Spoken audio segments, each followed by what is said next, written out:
So we're going to be working on 2 pages from your packet. One says page 11 on the top, and it looks like this. Okay, the other was the page we used yesterday that said page 7, and on the bottom it had these 2 things right here. Okay, so go ahead and find those. And then let's look at how we're going to make a linearization. And so I want you just to write this down here. I was asking you to write the linearization. And that's another way of saying, give me the equation of the tangent line. Okay, so one more thing to put in our bag of tricks. So when it says to write the linearization of f near 9, what they want you to do, this is the function f, square root of x. So remember what the square root function looks like, just like a little sideways parabola.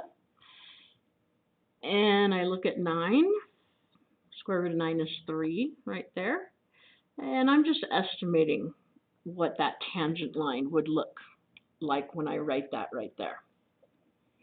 Okay, so all it's asking you to do is write the equation of that line. Well, we've been doing that like forever now, right? Like calculus hopefully is starting to get redundant, like we're seeing the same thing coming up. Okay, so here's what we're going to do. We're going to find the slope at x equals 9.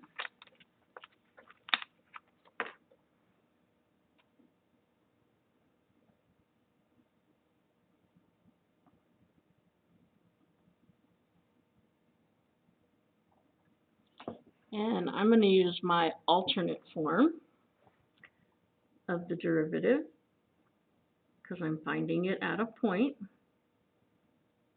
And I know that I'm going to use f of x minus f of 9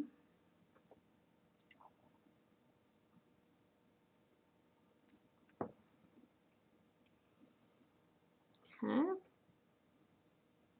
So that is the limit of the square root of x minus the square root of 9 over x minus 9.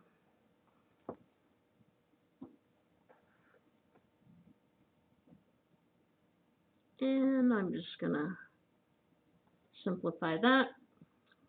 Square root of x minus 3 all over x minus 9. Now, if I try to do direct substitution right now, when I put that 9 in, I'm going to get 0 over 0, the indeterminate form. So I got to fix this thing. Oh, look, there's a radical. I should rationalize the numerator.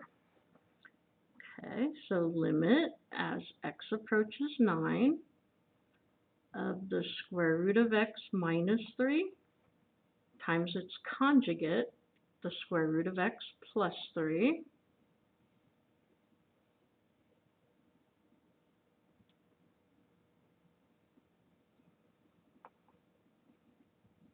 Okay.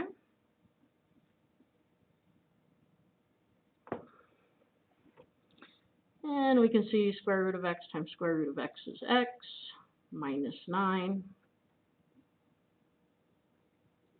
And I'm going to leave this factor because it will conveniently cross out. So now I have the limit as x approaches 9 of 1 over the square root of x plus 3. Well, the square root of 9 is 3.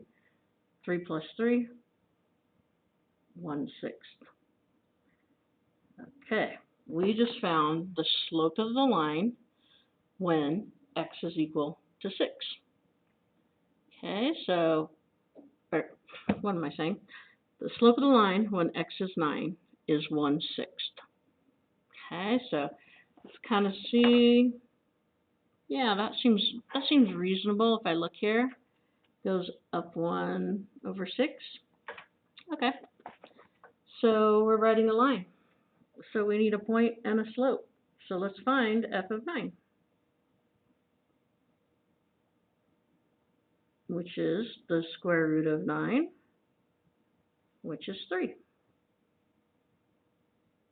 Okay, we have a point, we have a slope, we are good to go.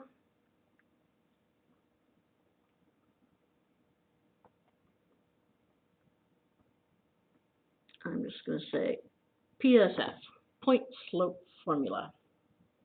Now, we've kind of shown that we've been putting that y term over on the right. And so let's just think about this a new way. So it's going to go like that, but we're going to start putting that y1 over there. And it is going to be a lot more convenient when we start doing this a lot. Okay, so y equals m x minus 9 plus 3. And we call this right here, this is the linearization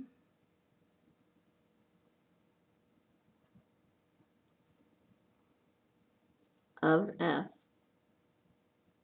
near 3. Okay, so I want you to watch out for that. Comes up sometimes. And just another way of asking you, find the limit as x approaches 3. Excuse me, find the equation of the tangent line as x approaches 3.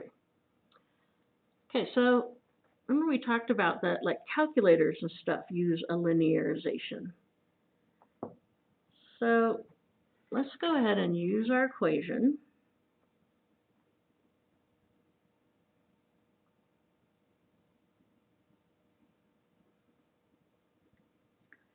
To estimate the value of the square root of 9.1.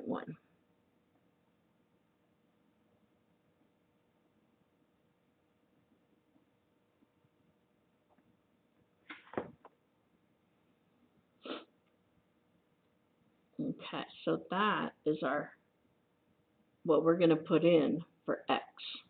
Okay, so we're going to say x is 9.1 because remember our original equation was the square root of x. Okay, so there's x, so I'm going to plug it right in there. And even if we're doing these things with a calculator, you always need to prove where your answer came from. So it's fine to go ahead and put that in a calculator, but I need to see that part right there. Okay, and I'm going to round this. So, and I'm going to go to several decimals here. Okay, so that's the estimate. Now, let's see what the actual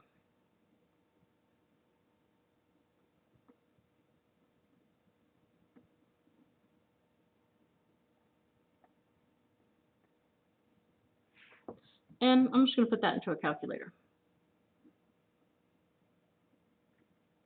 Again, I'm rounding, so I get those little wavy lines there.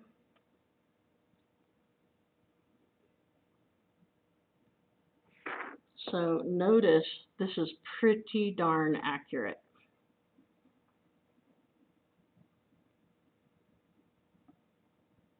So it's not until 1, 2, 3, 4, the 5th decimal that it's off.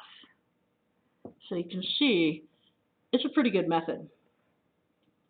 Okay, now another thing a question that we like to ask a lot, because we always want to know, did we have an overestimate or an underestimate? And right now, well, we can tell by looking at it. So I want to know, was the linear approximation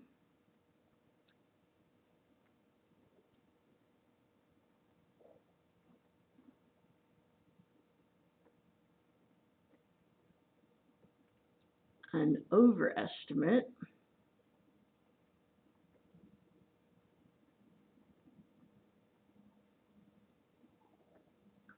or an underestimate. Now, eventually, we're not going to have a graph, or we won't actually have the answers, but we want to know, is it going to, like, we won't know the actual. All we'll have is what we're estimating. And we'll want to know, well, is that an overestimate or an underestimate of what you're finding? And we're going to be able to know something about the shape of the graph, and that will tell us. But right now, we actually have both answers. So I'm just going to say, since 3.01667 is greater than 3.01662, it is an overestimate.